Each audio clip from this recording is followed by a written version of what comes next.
কোথায় অবস্থান নেবেন আপনাদের জায়গা পর্যন্ত খুঁজে পাওয়া যাবে না। সামনে সেই সময় আমরা দিন বিজয়ের সাথী হয়ে যাব, আমরা দিন বিজয়ের পক্ষে থাকবো ইনশাআল্লাহ। এই কাফের বেঈমানেরা আল্লাহর জমিনে আল্লাহর দিন বাস্তবায়ন যাতে না হোক এটার জন্য হাজারো চেষ্টা করেছে। তারা আন্তর্জাতিক অপরাধ ট্রাইব্যুনাল পর্যন্ত গঠন করেছিল, যে ট্রাইব্যুনাল বিগত স্বৈরাচারের যুগে আমরা দেখেছি এই দেশে একজন ডাইনি ছিল, সেই ডাইনি এটা প্রতিষ্ঠা করেছিল। কে কথা বলেন না কেন?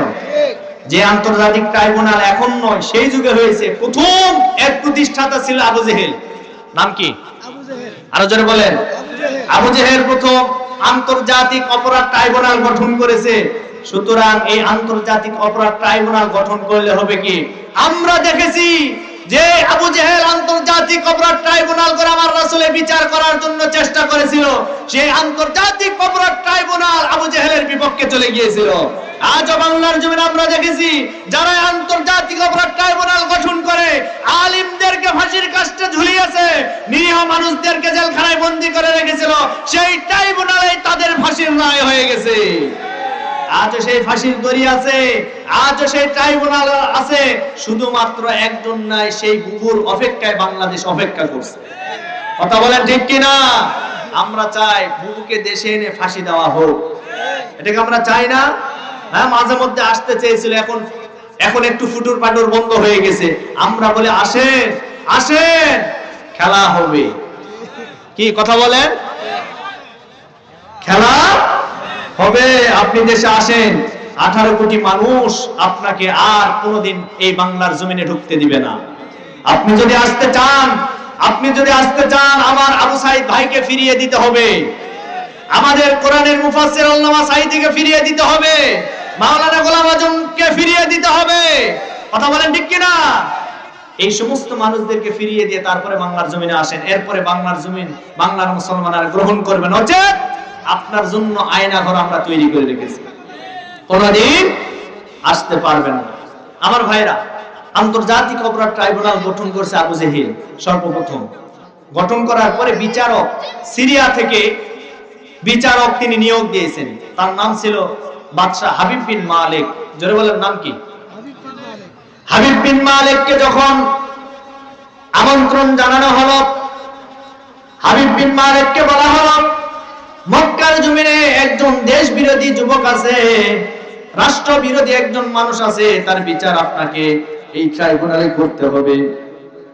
হাবিব বিন মালিক আমার রাসূলের বিচার করার জন্য মক্কার জমিনে প্রায় 12,000 সৈন্য সামন্ত নিয়ে মক্কার জমিনে প্রবেশ করেছে আমার রাসূলের বিচার করার জন্য। আন্তর্জাতিক অপরাধ ট্রাইব্যুনালে আমার রাসূলের বিচার হচ্ছে। তার মানে বোঝা গেল আন্তর্জাতিক অপরাধ ট্রাইব্যুনালে বিচার হওয়া দোষের কিছু নয়, আমার রাসূলেরও বিচার হয়েছে। সুতরাং রাসূলের উত্তরসূরিদেরকেও জালিমের বাচ্চারা ওই ট্রাইব্যুনালে বিচার করেছে। কিন্তু আমরা বলতে চাই আমাদের কোরআনের মুফাসসিরের ওই ট্রাইব্যুনালে বিচার হয়েছে। আমরা বলতে চাই আজ হোক কাল হোক, স্বাধীনতার 50 বছর পরে শেখ মুজিবের হত্যার বিচার যদি বাংলার জমিনে হয়ে থাকে, আমরা বলবো আল্লামা সাঈদীকে যারা কিলিং হত্যার মাধ্যমে দুনিয়া থেকে বিদায় করে দিয়েছে, আজ হোক কাল হোক বাংলার জমিনেও সাঈদী হত্যার বিচার আমরা করে ছাড়ব। হাবিব বিন মালিককে বলা হলো আপনি আসেন, আব্দুল্লাহর ছেলে মুহাম্মদের বিচার আপনাকে করতে হবে। আমার রাসূলের বিচার করার জন্য হাবিব বিন মালিককে দাওয়াত করলেন, মক্কার জমিনে ট্রাইব্যুনাল গঠন করলেন, বিচারের দিন ধার্য করলেন। বিচার শুরু হয়ে গেল। এবার হাবিব বিন মালিক 12,000 সৈন্য সামন্ত নিয়ে মক্কার জমিনে প্রবেশ করলেন আমার রাসূলের বিচার করার জন্য। আবু জেহেল বড় নেতা, 2টা চেয়ার তৈরি করেছে, একটা চেয়ার স্বর্ণের আর একটা চেয়ার রূপার। স্বর্ণের চেয়ারটা বিচারকের জন্য তৈরি করেছে, আর রূপার চেয়ারটা আবু জেহেল নিজে ওই জায়গায় বসবে। আবু জেহেলের উদ্দেশ্য হলো আমরা দুজন 2 চেয়ারে বসে যাব, আর মাঝখানে আব্দুল্লাহর ছেলে মুহাম্মদ বলেন সাল্লাল্লাহু আলাইহি ওয়াসাল্লাম, মুহাম্মদকে আমি দাঁড়িয়ে রাখব, আমি অপমান করব। কিন্তু আমার আল্লাহ রাব্বুল আলামিন আমার রাসূলকে অপমান করবেন না, আমার রাসূলকে হেফাজত করবেন। তার কারণ আমার রাসূলের হেফাজতের দায়িত্ব রব্বুল আলামিন তার কুদরতি হাতে নিয়েছে। হাবিব বিন মালিক এইবার মক্কার জমিনে চলে আসলেন। দুইটা চেয়ার তৈরি হয়ে গেল, একটা স্বর্ণের চেয়ার আর একটা রূপার চেয়ার। এই স্বর্ণের চেয়ার বিচারকের জন্য নির্ধারিত হয়ে গেল, আর রূপার চেয়ারটা আবু জেহেলের জন্য নির্ধারিত হয়ে গেল। এইবার আমার ভাইরা, বিচারক আবু জেহেল একসাথে যখন চলে আসলেন, আসার পরে আমার রাসূলকে সামনে ডাকা হলো। আমার রাসূল যখন সামনে আসবেন, হাবিব বিন মালিক স্বর্ণের চেয়ারে বসে সে এইরকম দোল খায়, আবু জেহেল রূপার চেয়ারে বসে দোল খায়। তার কারণ বিচারক হলে বিচারকের একটা মোশান আছে। কি কথা বলেন না কেন? এলাকার কিছু পাতি নেতা আছে না, দেখবেন নেতার চাইতে পাতি নেতার মোশান বেশি, নেতার চাইতে ওর চামচা যে ওর মোশান বেশি। বাপরে বাপ। এজন্য আমি একটি কথা বলি, লুঙ্গির মতো দেখা যায় কিন্তু লুঙ্গি নয়। তার নাম কি? গামছা। গামছা, পেরিকোট কেন? দেখছেন কারটার সাথে কি মিলায়?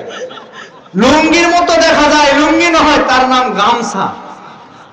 নেতার মতো দেখা যায় কিন্তু নেতা নয়, তার নাম চামচা। বাপরে বাপ, এতদিন পর্যন্ত চামচার ভাবসাবে আমরা থাকতে পারি নাই। নেতাকে দাওয়াত দেওয়া হয়, নেতার চামচা হয় ৭২ জন। এই জন্য এখন অধিকাংশ মাহফিলে নেতাদেরকে দাওয়াত দেওয়াই বন্ধ হয়ে গেছে। কারণ আয়োজন করেছে ৫ জন আর নিয়ে এসেছেন ৭২ জন। কিসের আপনি নেতা? নেতা তো হযরত ওমর, যার কোনো রাত্রিবেলা যখন বের হতেন কেউ ছিল না, একা তিনি একা বের হতেন, তার সাথী সঙ্গী কেউ ছিল না, কোনো পুলিশ নাই, প্রশাসন নাই, এরপরে কোনো র‍্যাব নাই, সেনাবাহিনী নাই, কেউ ছিল না। হযরত ওমর একাই গভীর রজনীতে বের হতেন, মানুষের খোঁজ খবর নিতেন, মানুষের খোঁজ খবর নিতেন, কোথায় কে কোন অবস্থায় আছে, দুঃখী গরিব অসহায়দের খোঁজ খবর নিতেন। এটাকে বলা হয় নেতা। যেমনটি আমরা বাংলাদেশে এখন দেখতে পাচ্ছি, বাংলাদেশ জামাত ইসলামের আমির ডাক্তার শফিকুর রহমান মানবতার ফেরিওয়ালা। সুবহানাল্লাহ। এই গত ২-৩ দিন আগে দেখলাম রাত্রিবেলা কোন একটা পল্লীতে আগুন লেগে ঘর বাড়ি কি হয়ে পুড়ে ছাই হয়ে গেছে। সেই পল্লীতে রাতের আধারে তিনি খাবার নিয়ে গেছেন, তিনি তাদের খোঁজ খবর নিচ্ছেন। নেতা তো তাদেরকে বলা হয়। আর তোমরা সেই এসি রুমে, বড় বড় রুমে থাকবা, বড় বড় কথা বলবা, আর বাংলাদেশের জমিনে তোমরা বলবা আমরাই চেয়ার দখল করে আছি। ময়দানে আসো, চেয়ার আছে কিনা আল্লাহ ভালো জানে। কি কথা বলেন না কেন? একদল বলেছিল ৪২ সাল, আরেক দল বলছে আমরা তো বসে আছি। আমাদেরকে নামাই কে? নামানোর একজন আছে, তার নাম কি? জোরে বলেন, নাম কি? আমার প্রিয় বন্ধুগণ, আমার ভাইরা, হাবিব বিন মালিক স্বর্ণের চেয়ারে বসে দোল খায়, আর আবু জেহেল রূপার চেয়ারে। মাঝখানে আমার রাসূলকে অপমান করবে দাঁড়িয়ে থেকে। আচ্ছা বলেন তো, আমার রাসূলকে হেফাজত করবেন কে? আল্লাহ যদি না চায় তাহলে আবু জেহেল কি পারবে অপমান করতে? কখনো পারবে না। আমার নবীজিকে ডাকা হলো, নবীজি এবার সামনে চলে আসলেন।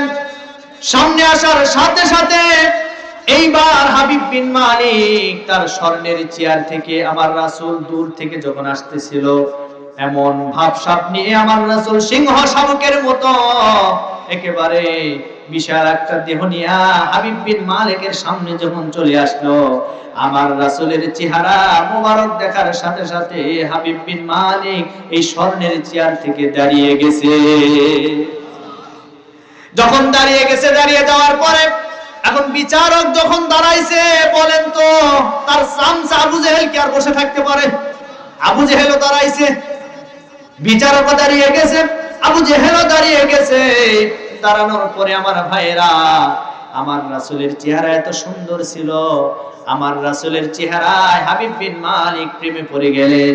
আহারে, এত সুন্দর চেহারার মানুষ আমি কোনোদিন দেখি নাই।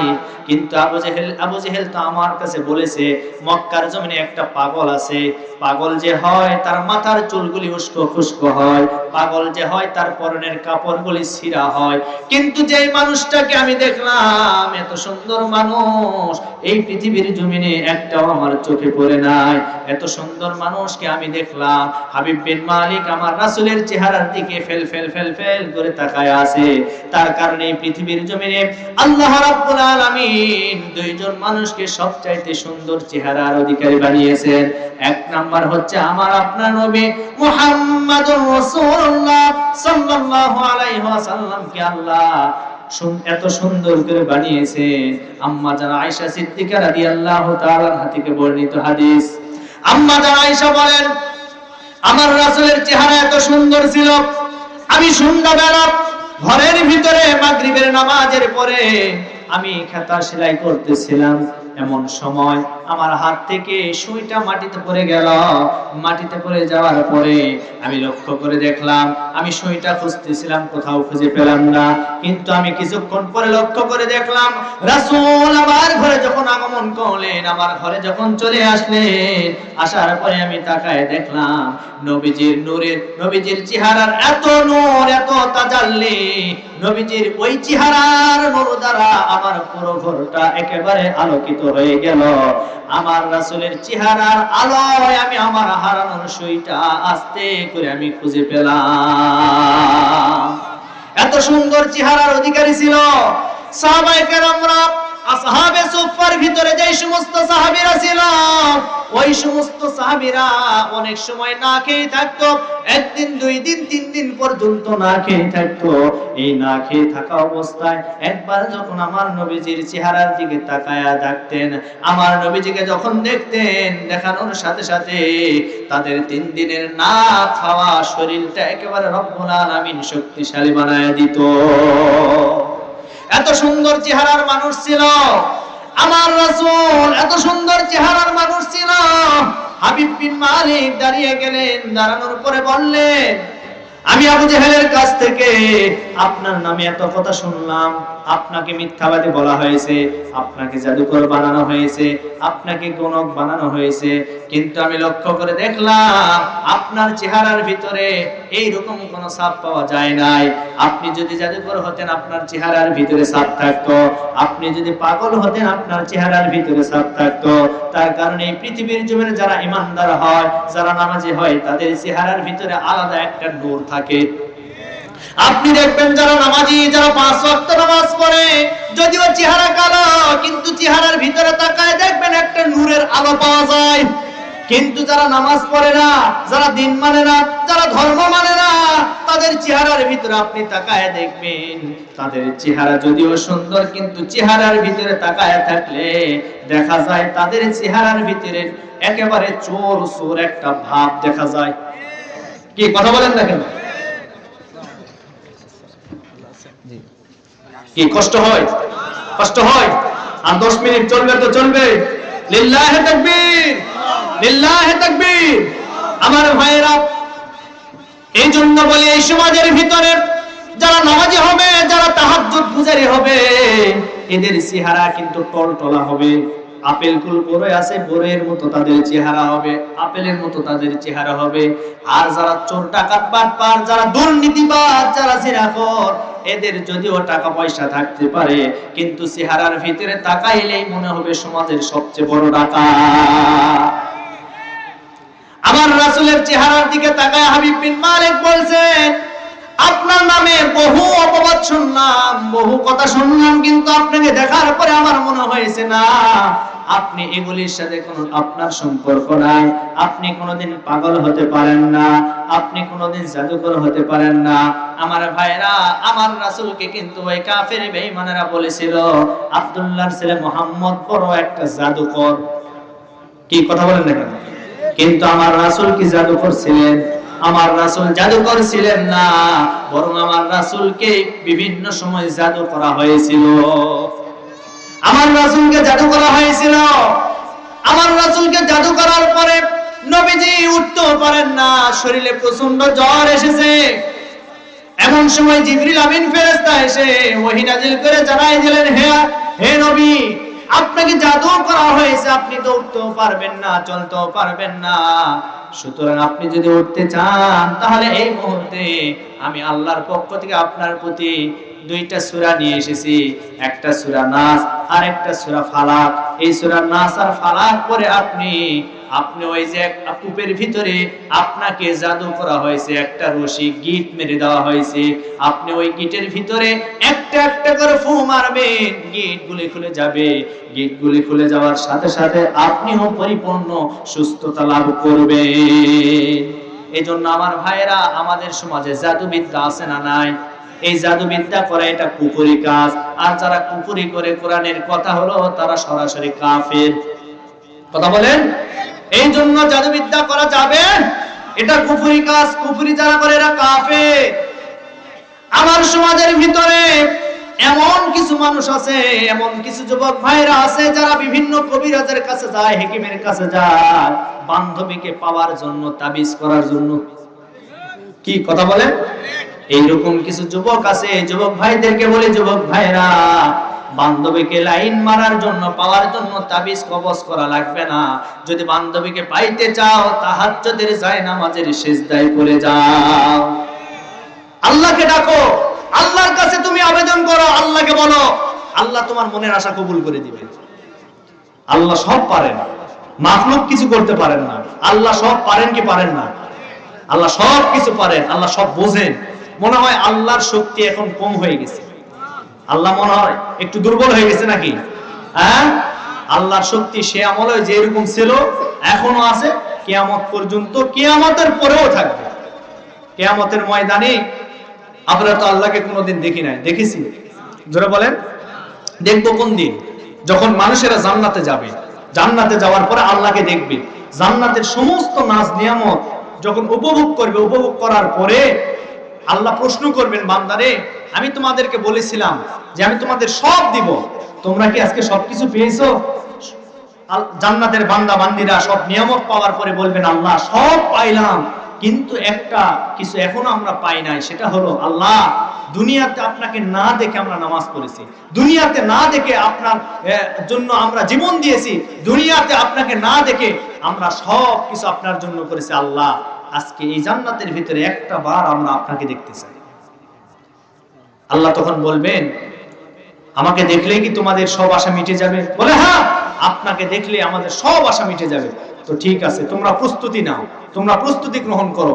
এইবার যখন প্রস্তুতি গ্রহণ করা হবে, আমার ভাইরা, আল্লাহ রাব্বুল আলামিনের ৭০,০০০ নূরের পর্দা দ্বারা বেষ্টন করে রাখা হয়েছে আল্লাহকে।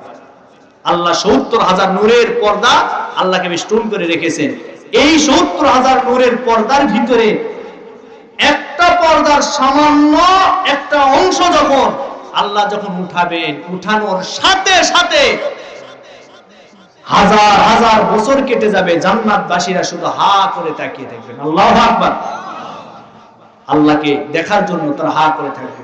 এই দুনিয়াতে আল্লাহকে দেখতে চেয়েছিল একজন নবী, তার নাম কি? মুসা আলাইহিস সালাতু ওয়াস সালাম। কোন পাহাড়ে? তুর পাহাড়ে গিয়েছিলেন। দেখতে পেরেছেন? দেখতে পেরেছেন?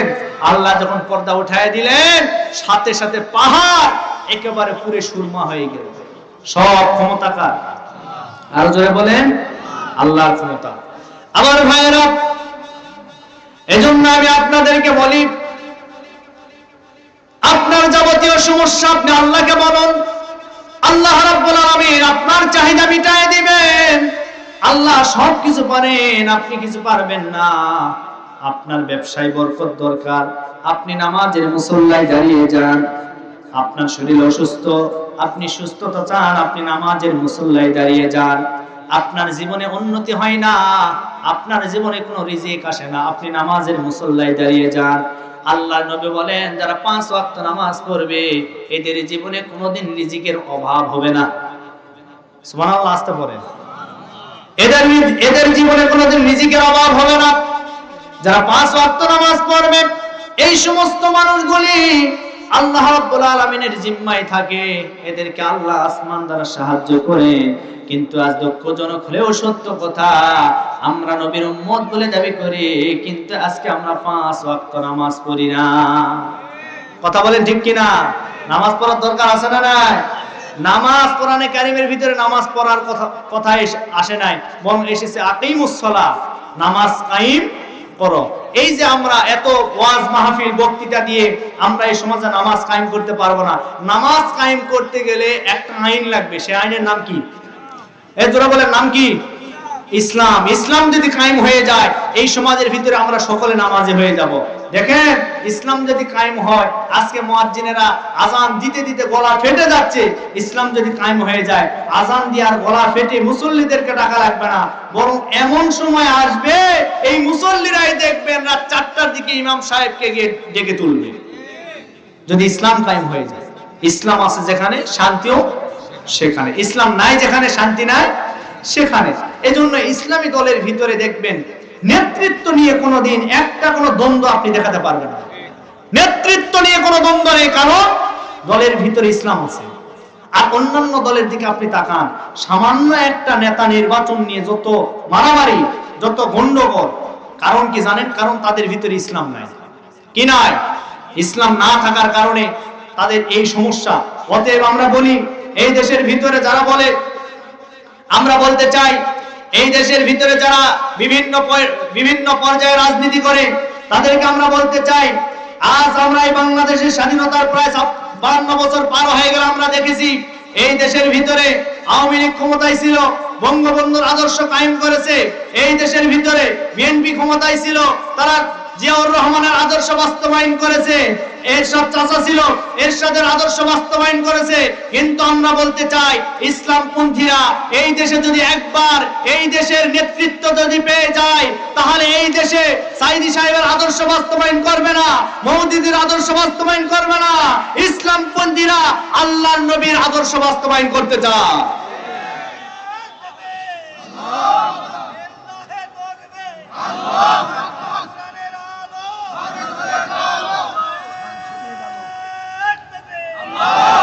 আমি তো তাদেরকে বলতে চাই, যারা বলে হুজুরেরা ক্ষমতা চায়, আমি বলবো হুজুরেরা ক্ষমতা চায় না, বরং আপনারা ক্ষমতায় গেলে আপনারা ক্ষমতা পেয়ে যাবেন। আর এই দেশের আলিম ওলামা যদি ক্ষমতায় যায়, ক্ষমতায় তারা যাবে না, ক্ষমতায় কোরআনকে বসায় দিবে। কথা বলেন ঠিক কিনা? সুতরাং আগামীতে আমরা এই দৃশ্য দেখতে চাই। আল্লাহ কবুল করুন। আরো জোরে বলেন। আমার ভাইরা, দিন প্রতিষ্ঠা করতে হবে। শুনবেন শুনবেন, দেখছেন বাপরে বাপ। প্রধান অতিথির আগমন, প্রধান অতিথির আগমন, লিল্লাহে তাকবীর।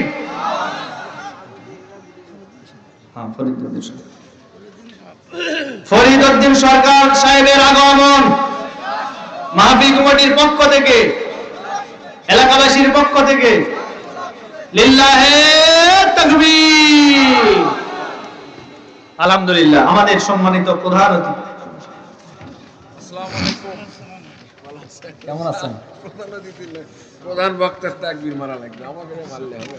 ট্রাইব্যুনাল হাবিব বিন মালিককে বিচারক হিসেবে নিয়ে আসা হয়েছে।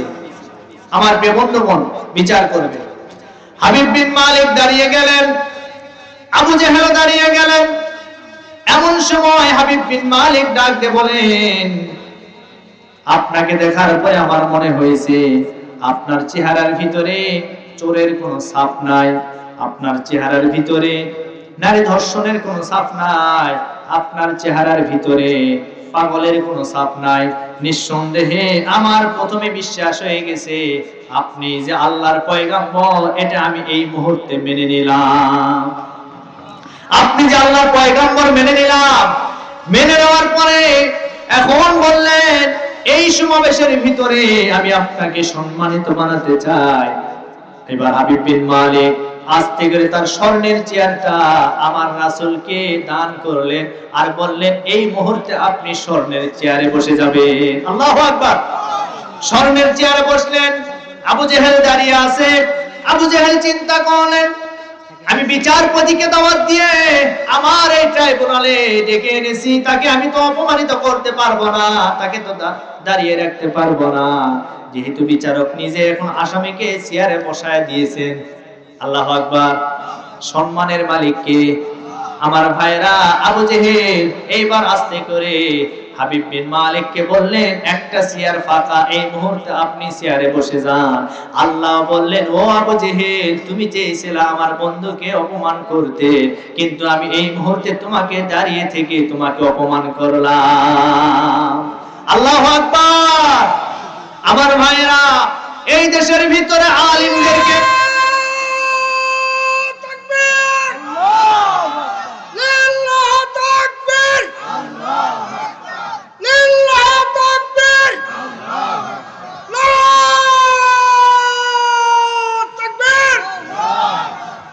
এইবার আবু জেহেল আস্তে করে বিচারককে বসায় দিলেন। আমার রাসূল স্মরণের চেয়ারে বসলেন আর বিচারককে রূপার চেয়ারে বসতে দিলেন।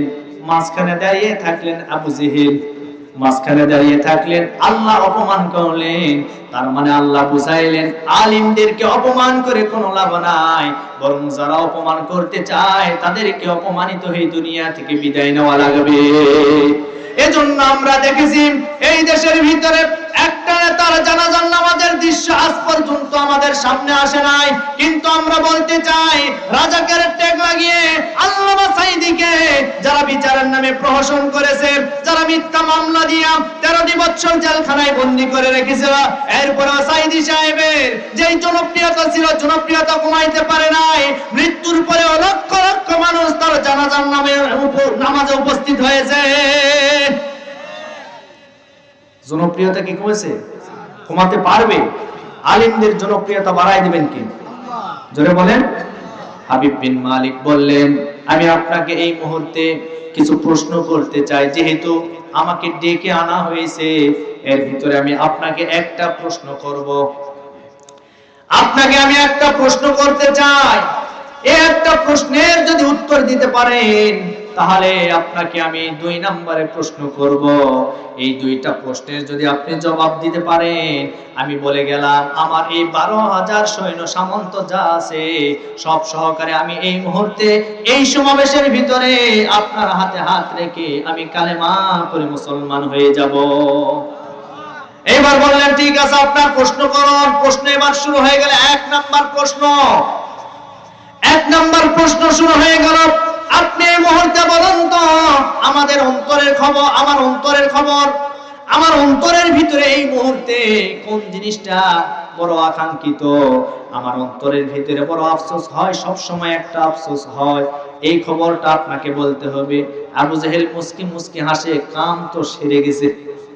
আবু জেহেল এতদিন বহু জাদু দেখিয়েছো, এখন তুমি এই সমাবেশে একটা জাদু দেখাও। আবু জেহেল তো বড় খুশি।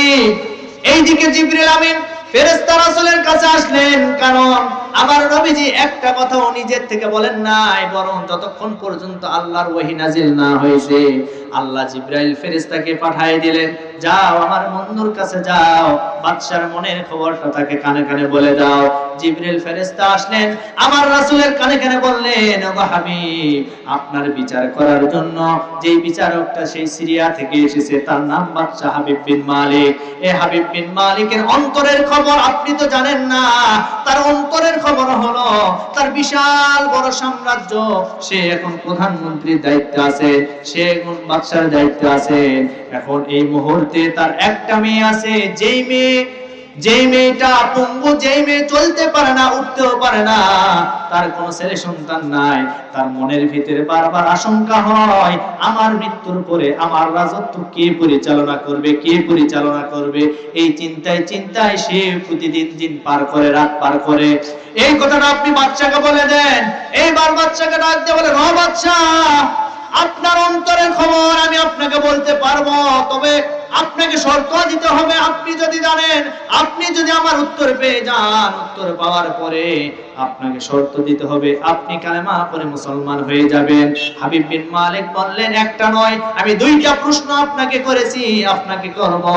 এই 2টার উত্তর যদি আপনি দিতে পারেন, অবশ্যই আমি 12,000 সৈন্য সামন্ত নিয়ে আপনার হাতে হাত রেখে কালেমা পড়ে মুসলমান হয়ে যাব।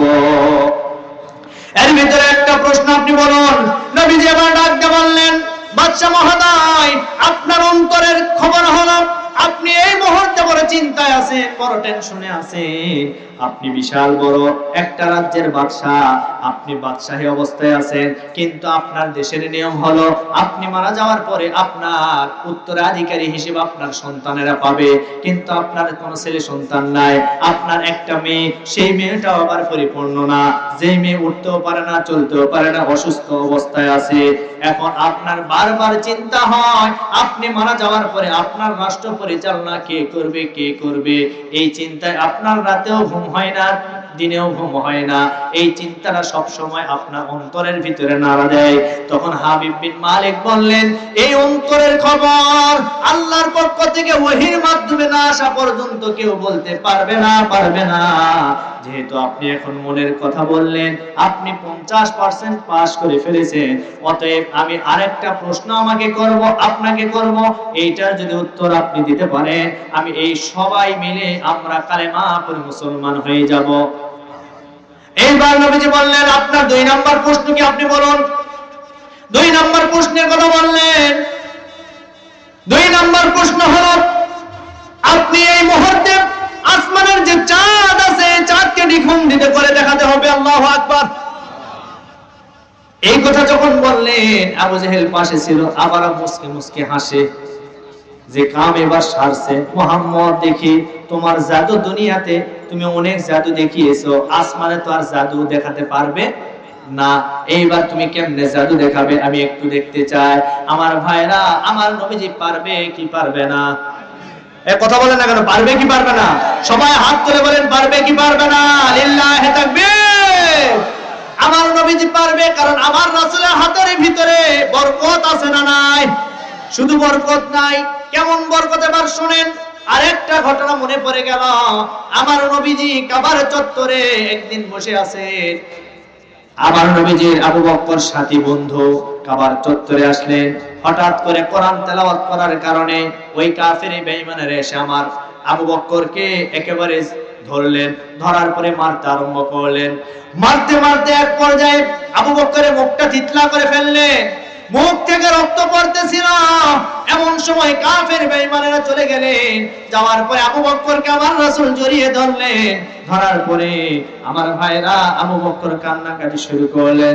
ডাকতে বলেন, হুজুর, আর মনে হয় আমরা দ্বীনের প্রচার করতে পারবো না, আমরা মনে হয় কালেমার দাওয়াত দিতে পারবো না। যেভাবে আমাদের উপরে জুলুম নির্যাতন শুরু হয়ে গেছে, আমরা আর কোনোদিন প্রকাশ্যে দ্বীনের কথা বলতে পারবো না। এই কথা বলার পরে আবু বকর ডাকতে বলেন, হুজুর, আমরা এখন কোন একটা নির্জন এলাকায় যেতে চাই, আমরা 2 জনে মিলে বসে বসে একটু নীরবে কিছু কথা বলতে চাই। এইবার আবু বকরকে সাথে করে নিয়ে আমার রাসূল চলে গেলেন। আমার রাসূল চলে গেলেন পাহাড়ি এলাকায় যাওয়ার পরে আমার নবীজি বসে আছেন, আবু বকর বসে আছেন।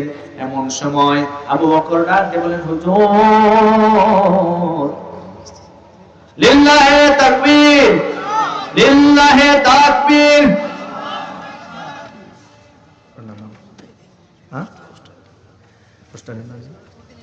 প্রতিনিধি না? ও আচ্ছা। আমাদের সম্মানিত যিনি সভাপতির আসনে ছিলেন, ওনার প্রতিনিধি হিসেবে আমাদের মাথার তাজ, আমাদের ওস্তাদ অধ্যক্ষ মাওলানা আলমগীর হোসেন, উনি আমাদের মাঝে উপস্থিত। আপনারা খুশি না বেজার? লিল্লাহি তাকবীর।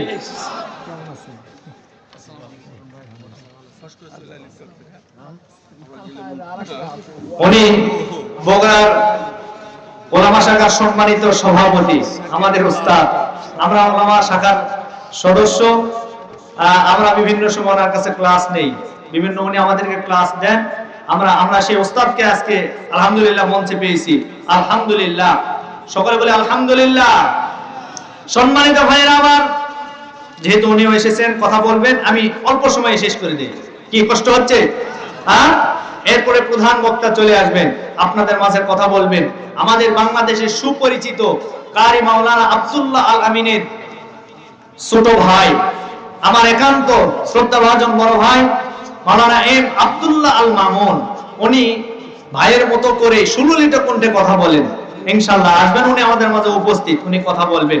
আল্লাহ আমাদের সকলকে কবুল করুন। আরো জোরে বলেন।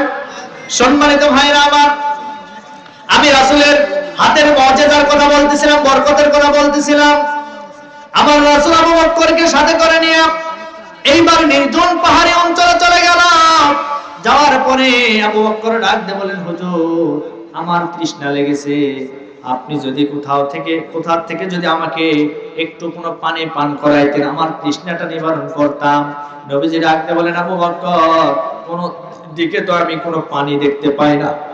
এইবার আবু বকরকে বলেন, আবু বকর ওই যে একটা রাখালের পাল দেখা যায়, একটা রাখালকে দেখা যায়, ওই রাখালটাকে আমার কাছে ডেকে নিয়ে আসো। এইবার রাখালটাকে ডেকে নিয়ে আসা হলো।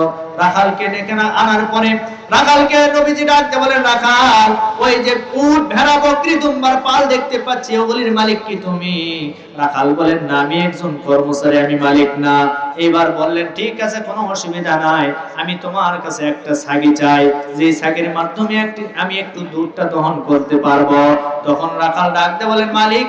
রাখাল ডাকতে বলেন, পথিক আপনারা কে কোথা থেকে এসেছেন আমি চিনি না, তবে এই মুহূর্তে আপনাকে আমি বললাম ওইটার মালিক আমি না, আপনি আমার কাছ থেকে একটা ছাগি চেয়েছেন, আমি দিতে পারবো না মালিককে না বলে। তখন নবীজি বললেন, রাখাল দেখো আমি তোমার কাছে ছোট্ট একটা ছাগি চাই, যে ছাগির মাধ্যমে আমি দুধটা দহন করব, যেই ছাগির ওলান হয় নাই, যেই ছাগি গর্ভবতী হয় নাই, এমন একটা ছাগি আমি তোমার কাছে চাই। এইবার ওই পালের ভিতর থেকে ছোট্ট একটা ছাগি আমার রাসূলের কাছে নিয়ে আসলেন। সংক্ষেপ করে ঘটনাটা বলতেছি। নিয়ে আসার পরে আমার রাসূলের হাত মোবারক ওই ছাগির ওলানের ভিতরে যখন আস্তে করে দিয়েছে, যেই ওলানে কোনো দুধ ছিল না, যেই ছাগিটা গর্ভবতী হয় নাই, রব্বুল আলামিন আমার নবীজির হাতের বরকতে ওই ওলানের ভিতরে রব্বুল আলামিন দুধে পরিপূর্ণ করে দিয়েছে। এইজন্য আমার রাসূলের হাতের বরকত আছে না নাই? হাবিব বিন মালিক বললেন, আপনি যদি আসমানের চাঁদকে দ্বিখণ্ডিত করতে পারেন, তাহলে আমার এই সৈন্য সামন্ত যারা আছে সকলকে নিয়ে আমরা কালেমা পড়ে মুসলমান হয়ে যাব। এইবার আমার রাসূল আবু কুবাইস নামক পাহাড়ের উপরে উঠলেন। কাবা ঘরের পাশে আবু কুবাইস নামক পাহাড়, তারই পাশে তার পাদদেশে আমার রাসূলের বাড়ি, তার সামনে আরেকটু সামনে আবু জেহেলের বাড়ি। তার মানে হারাম শরীফের কাছে আবু জেহেলের বাড়ি। এরপর হারাম খোরের কপালে হেদায়েত ছিল না। কথা বলেন না কেন? আজ আমার সমাজের ভিতরে এমন কিছু মানুষ আছে দেখবেন, যাদের ঘর বাড়ি মসজিদের কাছে, 5 ওয়াক্ত আযান হয়, হারাম করে মসজিদে যেতে পারে না। ওর মধ্যে আর আবু জেহেলের মধ্যে কোনো পার্থক্য নাই। কি কথা বলেন? এই আবু কুবাইস পাহাড়ে আমার নবীজি উঠলেন। ওঠার পরে আমার রাসূলের শাহাদাত আঙ্গুলি দ্বারা আসমানের দিকে একটা বার ইশারা করলেন। ইশারা করার সাথে সাথে আসমানের চাঁদকে রব্বুল আলামিন দ্বিখণ্ডিত করে দিয়েছে। আমার ভাইরা, আমার প্রিয় বন্ধুগণ, আবু জেহেল বললেন, আব্দুল্লাহর ছেলে মুহাম্মদ জমিনেও জাদু দেখায়, আসমানেও জাদু দেখিয়েছে, তার মানে আবু জেহেলের কপালে কোনোদিন হেদায়েত নাই। এরকম কিছু মানুষ আছে না, যাদেরকে কোরআন হাদিস দিয়ে গুলে খাওয়াইবেন, তারপরেও বলবে না হুজুর এটা আপনি রাজনীতি করছেন। কি কথা বলেন না কেন? কোরআন হাদিস তাদের একেবারে ভিতরে ঢুকাই দিবেন, বলবেন না ওটা আমি মানি না। তার মানে ওর রোগ আর আবু জেহেলের রোগ একই রোগ। কিন্তু এই রোগকে সারাতে গেলে আবু জেহেলকে যে লাঠি দ্বারা, যে তরবারি দ্বারা আঘাত করা হয়েছে, সেই তরবারিও এখনো ব্যবহার করা লাগতে পারে, তাছাড়া এর কপালে কোনোদিন হেদায়েত জুটবে না। এবার সকলে মিলে এই দৃশ্যটা দেখার পরে সবাই বললেন যে না, হাবিব বিন মালিক বললেন, না আপনার প্রতি আমার বিশ্বাস হয়ে গেছে, আপনি আল্লাহর পয়গম্বর, আপনি আল্লাহর রাসূল, আমার সাথে সঙ্গে যারা আছে তাদেরকে নিয়ে এই মুহূর্তে আমি কালেমা পড়ে মুসলমান হতে চাই। রাসূলের হাতে হাত রেখে সকলে মিলে কালেমা পড়ে মুসলমান হয়ে গেলেন। আরো জোরে বলেন সুবহানাল্লাহ। আমার ভাইরা, আমার প্রিয় বন্ধুগণ, এরপরে আবু জেহেল মানে না। আবু জেহেল কয়, না এগুলি আমি মানি না, মানব না। এরকম একটা স্লোগান তুললেন। আজ আমার সমাজের ভিতরে কিছু আছে না, এই ডাকসুর নির্বাচন যখন হলো, যারা হেরেছে বলে মানি না, মানব না। আরে ভাই তোমরা না মানলে কি হবে, বিজয় তো হয়ে গেছে। কি কথা বলেন না কেন? বিজয় হয়ে গেছে। সুতরাং আমি আর লম্বা করতে চাই না। আমাদের শ্রদ্ধাভাজন অধ্যক্ষ মাওলানা আলমগীর হোসাইন স্যার উনি এসেছেন, উনি কথা বলবেন। এরপরে প্রধান বক্তা প্রধান আকর্ষণ আপনাদের মাঝে কথা বলবেন। যতটুকু আমি কথা বলেছি দিন প্রতিষ্ঠার জন্য, আমরা এই জমিনের ভিতরে আল্লাহর দিন প্রতিষ্ঠার জন্য আমরা কারা কারা রাজি আছে দুটি হাত তুলে আল্লাহকে দেখান। লিল্লাহি তাকবীর। আল্লাহ কবুল করুন। সকলে বলেছে আল্লাহুম্মা আমিন। আল্লাহ আমাদের সকলকে এই কথা বলে বোঝা এবং আমল করার তৌফিক দান করুন। আমি হুজুরের কাছে দোয়া চাই, আপনাদের কাছেও দোয়া চাই। আপনারা আমার জন্য দোয়া করবেন, হুজুরও দোয়া করবে।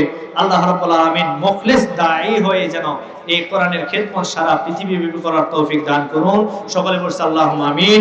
আসসালামু আলাইকুম ওয়া রাহমাতুল্লাহি ওয়া বারাকাতুহু।